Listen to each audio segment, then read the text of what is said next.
qu'après ça, il suffira qu'il y ait des médias qui sont tous achetés par des milliardaires, que ce soit aux États-Unis, en France, en Allemagne, les médias sont achetés par des milliardaires. Ça, c'est factuel, hein, c'est pas une opinion, ça, c'est factuel. Les peuples ont été conduits à vouloir cette dinguerie. Mais il faut comprendre que c'est grâce à cette propagande.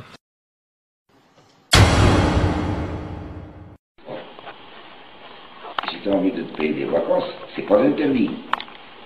Mais de là, les vivre, ils font chier les gens chez eux. Et ton pays, tu l'as oublié. Oui, monsieur Verdi, les intellects que vous accueillez chez vous, je voudrais que les copains français qui le sachent.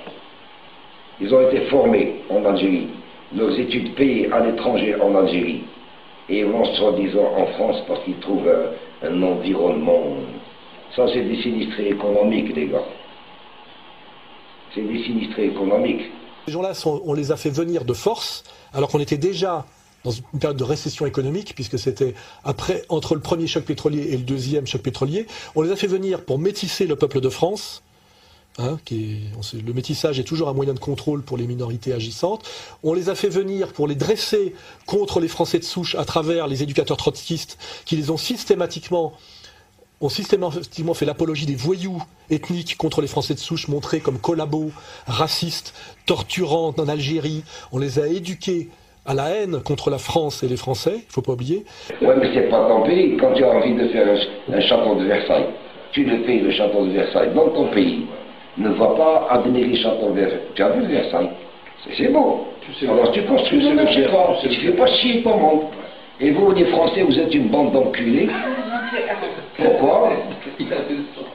Because vous accueillez des gens, vous les faites bénéficier de vos lois, vous nous faites chier, nous les Algériens, c'est nous qui sommes pénalisés. Alors on ne vient plus chez vous, parce que les autres, ils nous font passer pour des je ne sais pas trop quoi. Et il faut pas oublier qu'à l'époque, Jean-Marie Le Pen avait montré ses dangers à partir de 73. Il y a une inquiétude du pays vis-à-vis de l'immigration sauvage en particulier, parce que les gens, vis-à-vis des travailleurs, ont une attitude normale, et d'ailleurs qui ressemble à la nôtre, mais vis-à-vis de tous les gens qui viennent se faire soigner en France et qui franchissent des frontières sans aucun contrôle, il y a une hostilité certaine, et je pense qu'il y a là un véritable impact de notre campagne. Alors que les Algériens ils restent chez eux, d'accord. Et M. Le Pen n'a pas raison. Il est plus nationaliste que vous. Il aime son pays.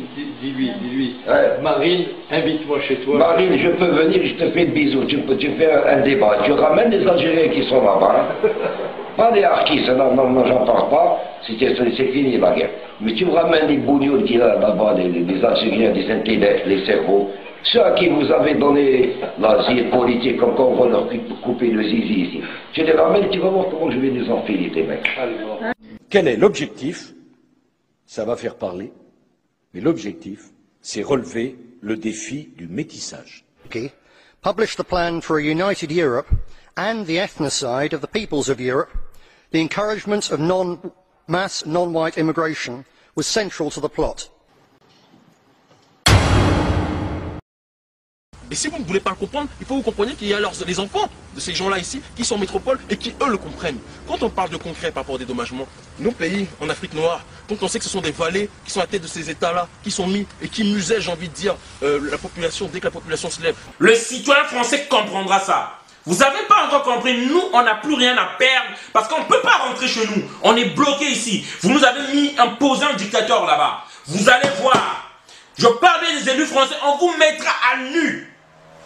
On criera ça partout, on ira dans les métros, dans les bus. Vous allez nous arrêter, vous allez nous relâcher parce qu'on a tué personne. On va continuer à crier. La France, c'est pas à vous. Le père fondateur de la France, vous allez aussi rapatrier personne parce que le père fondateur de la France, c'est pas vous. Voilà. Et Emmanuel Macron, nous allons te mettre barrage. Dès maintenant là, on va commencer à te mettre barrage. Et c'est ce degré de schizophrénie, de débilité. C'est pour ça que quand on parle de concret, ça c'est très concret ce qu'on dit. C'est très concret ce qu'on dit. Parce que je vous dis que la France sera beaucoup moins noire, sera beaucoup moins arabe. Il sera même beaucoup moins un tas d'autres choses le jour où chaque pays pourra décider de sa propre destinée. Par nos pays, non pas pour éradiquer le racisme, mais bel et bien pour l'entretenir. Et je demande aux citoyens de faire eux-mêmes leurs recherches à ce sujet pour qu'ils s'en rendent compte. Et après ils vous disent, oui c'est la faute aux arabes, c'est la faute aux juifs, c'est la faute aux blancs, c'est la faute aux jaunes, c'est la faute aux vieux, c'est la faute aux jeunes, gna gna. Est-ce que je vous dis un truc, c'est pas le nombre d'euros, c'est le nombre de centimètres que va faire la circonférence de notre cul dans pas longtemps. On a dépassé tous les Guinness de la stupidité. C'est pour ça que le bon Dieu nous a choisis, je vous ai déjà dit. Et si je réussis avec eux, je réussis avec tout le monde. Empêcher après 2000 ans d'exil à un juif de bouger les lèvres sur l'endroit le plus sacré de l'histoire d'Israël, il faut vraiment être complètement honte. Mais attendez, quand vous avez des gens à la tête du gouvernement israélien qui vous disent, comme le responsable du cabinet du Premier ministre, qu'en fait tout ceci c'est pour gagner du temps, vous feriez mieux de les croire parce que c'est le seul moment où ils disent la vérité. Non, mais je rêve. Non, mais je rêve. De toute façon. BHL a passé son temps à nous dire qu'il fallait bombarder la Libye, qu'il fallait bombarder l'Afghanistan, qu'il fallait bombarder l'Irak, qu'il fallait bombarder la Syrie. Est-ce que ça ne s'appelle pas... Moi, je vous parle pas de climat, je vous parle de vérité. De toute façon. Je vous parle de vérité. Est-ce que BHL est un belliciste, oui ou non? Ce type a fait carrière sur le bombardement des populations musulmanes. Et pas seulement musulmanes. Pas seulement, vous avez raison. De beaucoup de publics. Absolument. C'est un argument de... Ah, mais je lui ai dit ici. Je lui ai dit ici. Il passe son temps à appeler au bombardement, à la destruction des États. Voilà. Est-ce que quand on le dit, on est violent, méchant, agressif? Est-ce qu'on utilise le langage de l'extrême droite des années 30? Est-ce qu'on est évidemment antisémite, tout ce genre de choses? Donc toutes ces guerres ont été menées par des intellectuels cosmopolites, par des pouvoirs cosmopolites, donc non pas du tout dans l'intérêt des peuples occidentaux. Même si c'est un problème, j'admets que c'est un problème, mais c'est pas en première page, 1 heure après l'explosion. C'est évident qu'il y a ici tout un complot, toute une machination de tout de suite détourner l'attention des gens vers autre chose. Le problème, c'est que c'est tellement gros, leur truc, qu'ils ne se rendent même pas compte que c'est trop visible. C'est trop visible. On est ceux qui sont censés faire comprendre au monde que l'humanité ne pourra s'en sortir que regroupée autour d'un père, d'une mère, d'un fils, d'une fille, d'un territoire, de frontières, d'une identité, du respect de l'identité nationale, etc. Chose qui aujourd'hui, ça s'appelle le langage de l'extrême droite. D'accord? Je suis un facho quand je parle comme ça aujourd'hui, parce qu'ils sont très forts, ils sont arrivés à nous faire passer nous pour des fachos. C'est de ce dont souffre tellement Marine Le Pen. Et puisque à chaque fois qu'elle dit quelque chose qui est tellement juste, on dit oui, ben évidemment, c'est l'extrême droite, c'est une facho. D'accord? Mais bon, je sais pas que je suis d'accord avec elle, mais quoi qu'il en soit, je veux dire, c'est la dernière Française qui reste en France pour l'instant.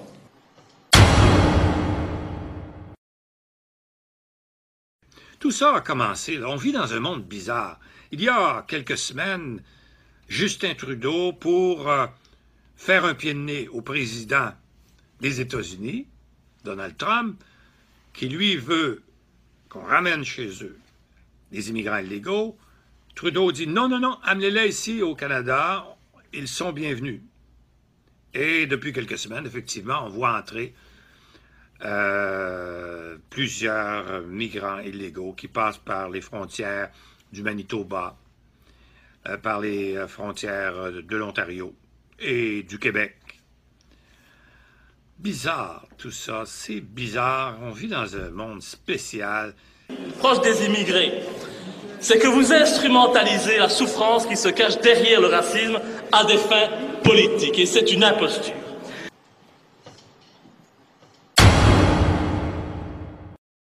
Or, aujourd'hui, les gens ne se rendent pas compte, mais nous ne sommes plus en démocratie. Ça fait un petit moment. J'ai pas l'impression de vivre dans une dictature tout de même. Mais vous vivez dans une dictature molle. Tout cela est basé sur une crise existentielle fabriquée par les élites politiques de gauche. Protégés dans leurs tours d'ivoire et leurs hôtels de luxe, transportés entre leurs banquets et leurs soirées privées par leurs chauffeurs, ils n'ont jamais à vivre au sein de la crise sociétale qu'ils ont créée. C'est une catastrophe. L'Union européenne veut forcer ses membres à accepter davantage de migrants. Macron menace de sanctions la Pologne qui refuse de le faire. Si on gère ça comme ça va très mal se passer. Voilà. Il y a des moments où il faut, à partir du moment où vous rentrez dans une dictature, il faut... Vous pouvez pas appeler... Comment ça? À partir du moment où votre système de justice décide et est superposé par un autre système de justice qui n'est contrôlé par personne, ça s'appelle une dictature. Si vous n'avez plus le contrôle de votre justice, vous êtes dans une dictature. Et l'Europe a pris ça sur elle. S'il trompe le monde avec des fausses promesses, comme M. Couillard a fait des fausses promesses pour se faire élire, comme Justin Trudeau fait à Ottawa, c'est scandaleux, les dizaines de milliards de dollars de déficit à chaque année qu'on va payer pour augmenter cette fameuse dette, et ça presse de sortir de la Fédération canadienne.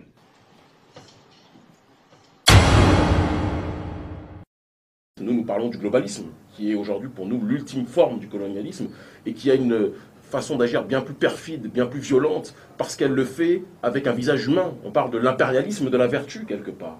Et ils le font par le système, notamment de l'impérialisme humanitaire, où ils viennent, sous le format des ONG occidentales, dire qu'ils viennent vous aider. Et face à ce monde-là, dans la dimension qui est la nôtre, nous disons très simplement, on n'est plus dans une question simplement de couleur, on n'est plus simplement dans une question d'orientation politique, libéraux, socialistes ou autres. Nous pensons que nous devons être dans une dynamique de reprendre le sens étymologique même de la notion de pouvoir. On parle d'afrocratie.